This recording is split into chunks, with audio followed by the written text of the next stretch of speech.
Hi everyone, thanks again for joining us this week. My name is Nina and this is my assistant Flounder.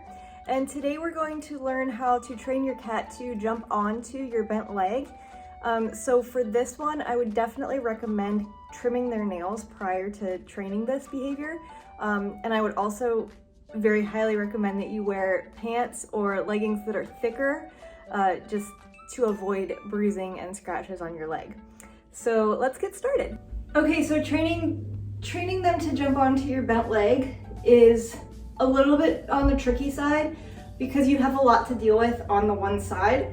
And it's also a very new concept for them. It's not like jumping through something.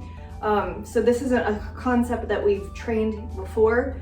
So being that it is a new concept, you're gonna have to start pretty easy with baby steps.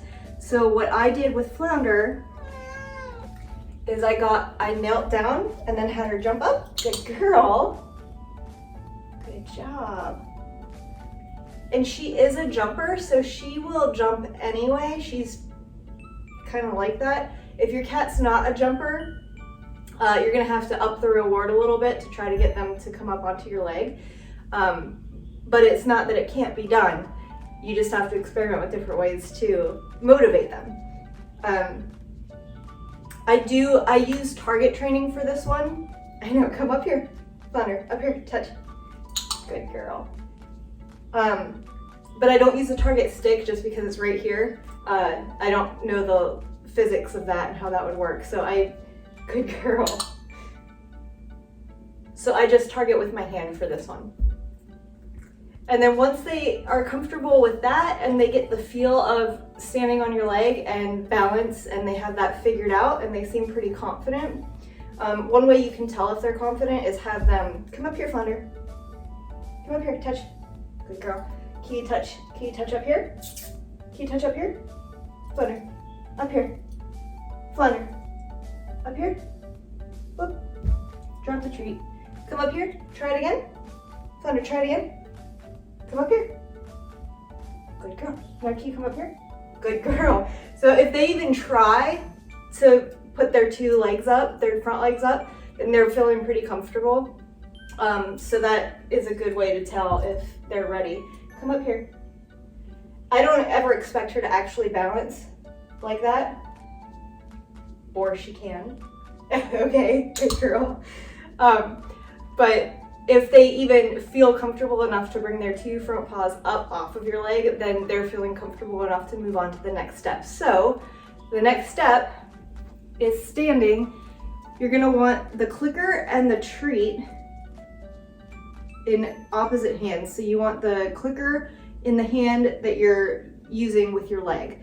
And when I trained Passe last week, good girl, going through the Passe, my leg was down a lot lower. As you can see, this is slanted, so it's going to be more difficult for them to balance on this. So I bring my leg up the whole way, and that is actually my hand signal for this one, is that my hand is up, or that my leg is up a lot further. Come here, Flounder, down. Down here. Good girl, can you come up here? Touch. Good girl. And again, it's target training. So if they get the concept when you're kneeling, then this isn't a big jump for them to make it up to here. They'll get the concept. It's whether they're okay with the balance or not. And that really depends on you as well. It is up to you to have good balance for this, because if you wobble at all, good girl, then they're gonna feel not comfortable and they're not gonna wanna do it. Here, come in, good girl. So then, oh, good. Now come up here. This can also lead to where they're getting comfortable jumping up on your back, which again is a good transition for them. But that's not for this week, that's for next week.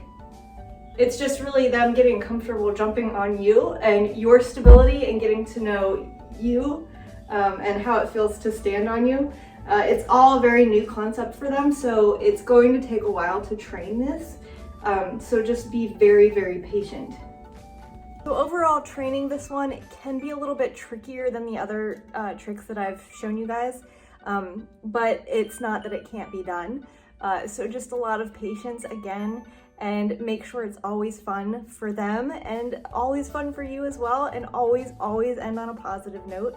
But just stick with it, and especially if you really want to get your cat to jump up onto your back, this is a good starting point for that. So that's how I actually trained her, and we'll go over how to train them to jump on your back next week. But this is a good starting point for that transition.